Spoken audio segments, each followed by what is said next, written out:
Ja tahtsin näidata ka nüüd oma turbanite kasvama meelitamist ja ärkama meelitamist. No, siin on nüüd näha mõned ilusad lehed. Nii, siin potis nad mul nüüd ärkavad.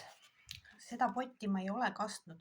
Ma ainult pihustan siia natukene pritsipudelist vett. See on sellepärast, et taimed hakkaksid enne kasvama, kuna turbani risoom ei ole väga suur. Et ta alustaks kõigepealt kasvamist ja seejärel alles hakkan teda kastma. Ja teised on mul nüüd siin kilekottide sees.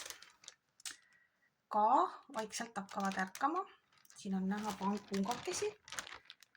Nii, siin on siuksed väiksed varred juba näha ja on näha ka juurekesed. See tähendab seda, et varsti saab istutada nad ka potti. Ja kolmandaks alles siis saab hakata kastma, aga hetkel ma veel lasen neil natuke aega siin sees olla.